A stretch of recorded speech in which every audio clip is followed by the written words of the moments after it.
Hi, I'm State Representative Todd Stephens, and this is 5 Minutes with State Representative Todd Stephens. Today, my guest is Montgomery County District Attorney Risa Furman. Risa, thank you so much for being here. It's my pleasure to be here with you. I just wanted to ask you, there's an important program that you started while I was in the District Attorney's office, and it's called Mission Kids, this organization. Could you just tell us a little bit about it, why you founded it, and some of the things that it's doing today?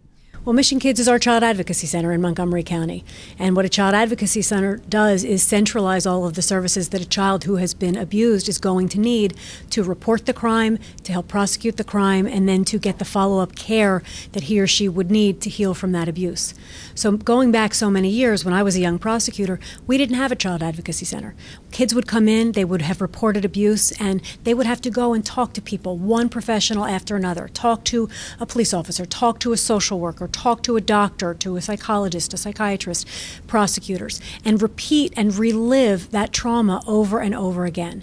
And after a number of years prosecuting these cases, these horrific child abuse cases, and seeing the damage that our system did to kids, I thought there really needed to be a better way. And after doing a lot of research and talking to people who knew far more than I did, we came up with the idea of opening a child advocacy center here in the county. So fast forward now, many years later, we've opened Mission Kids. We're several years into the works. Over 900 kids have been served, and it is the way that we serve kids who have been abused. We treat them with care. We're conscientious about not letting the system re-traumatize them, and then focusing on both the prosecution of the offenders as well as getting them the care they need to heal.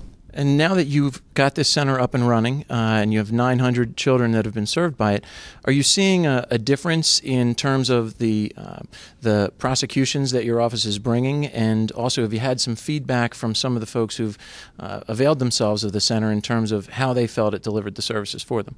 I think for me the most rewarding thing is the feedback we get from the families that come in.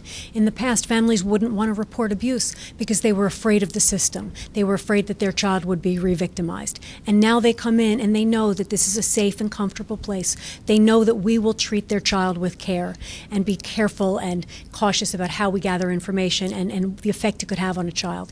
And when a child leaves Mission Kids, they leave with a weight lifted off of their shoulders. And you see that in their demeanor when they leave. We've had follow-up from parents and from guardians talking about how after the child came to Mission Kids, he could sleep, she could eat, the kind of life effects that are so rewarding.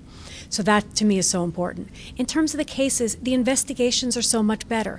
We don't just interview the children at Mission Kids, but we have a multidisciplinary team approach to the investigation. So everyone involved in this investigation, everyone involved in the response to child abuse comes together, they sit in the room, they listen to what the child says, and then they discuss what to do next, how to gather evidence, where to gather evidence, how to do the very best investigation so that we can hold perpetrators accountable.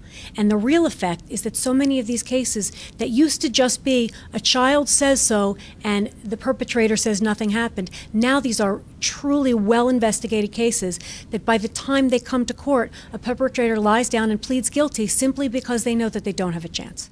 Well, that sounds great. How is this organization funded currently?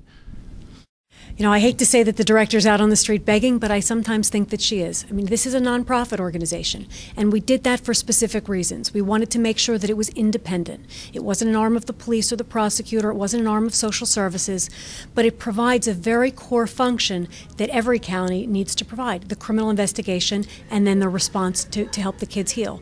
So we rely on grants. We rely on private fundraising. We rely on individual donors. We rely on small groups that might do small fundraisers for us. We rely on just word of mouth to let people know what we're doing. It's a challenge. It really is a challenge. And on one hand, it's such an important function of the government, but on the other, it's so important that it be run independently. So that's a real a balance that we have to strike, and it does make fundraising a challenge. I'm sure. Well, thank you so much for your leadership in putting Mission Kids together and seeing that it's doing all the great work that it continues to do today. And again, thank you for watching. This has been 5 Minutes with State Representative Todd Stephens.